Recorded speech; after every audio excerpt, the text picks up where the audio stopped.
If I asked you what your human rights are as an Australian citizen, what would you say? Freedom of speech? Freedom of association?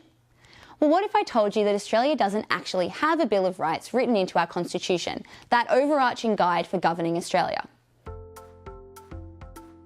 Many countries around the world have a Bill of Rights to ensure that a fundamental part of governing the country is the enforcement of human rights for its citizens. Now, I don't know about you, but when I think of a Bill of Rights, my brain often goes straight to the US and the controversial Second Amendment, the right to bear arms. You may have heard about it on the news lately. But when interpreted properly, a Bill of Rights is a pretty effective way of making sure that whenever Parliament passes a bill or creates a new policy, they adhere to our fundamental rights and freedoms. I'm sure that in many ways, most of us do enjoy our human rights on any given day. And many of us will probably never need to worry about fighting for our rights during our lives. But what if we did? Certain human rights are given more importance in Australia than others, and this can severely limit our ability to challenge any perceived violations of our rights. Australia uses the United Nations Declaration of Human Rights as a guide when developing policy. Now, the Declaration does exactly what it says it does. It declares our rights. It tells us what they are. But it's not actually binding. To bind themselves to upholding the rights, countries need to agree to two key international treaties.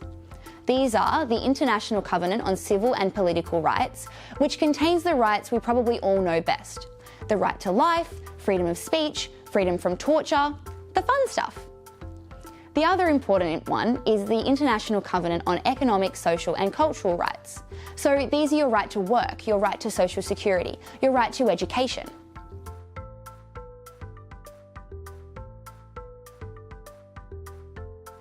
Universal respect for human rights is inseparable from world peace. Now, both of these treaties are meant to be of equal importance, but the way they're written often means that countries work really hard to fulfill our civil and political rights and place lesser immediate importance on our economic, social and cultural rights.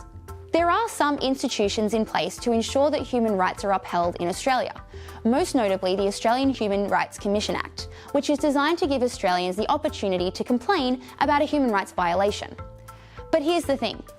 While your rights under the ICCPR can be addressed by the Commission, your rights under the ICESCA can't. So yes, you can advocate for your right to life and your freedom of speech, and that's a really good thing.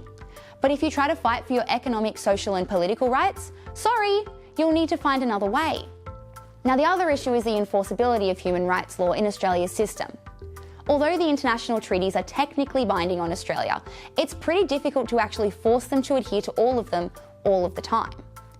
So one example of this is the United Nations Universal Periodical Review, which requires countries to report on how they're ensuring that their population is enjoying all of their human rights, and then they make recommendations for improvements. In terms of participation, it's actually pretty successful. Even North Korea had a go. In 2016, they submitted reports on how they adhere to human rights law. They were given a staggering amount of recommendations because they don't actually adhere so well to human rights law. And then they said, thank you, no, we'll keep doing what we're doing, bye. And that's the problem. So during its 2016 review, Australia was advised that they need to be accountable legally to at least one institution that makes recommendations on the legislation and policy that are being implemented for Australia's citizens. Did Australia adhere to that recommendation? No. Why? Because it's not binding either. The arguments against introducing a Bill of Rights in Australia boil down to the concern that by writing a list, it'll be obvious which human rights are prioritised over others, and somehow this will divide Australia. Like it's preferable to not bind ourselves to any human rights, so they, like another country I mentioned, can say, "Okay, thanks, bye."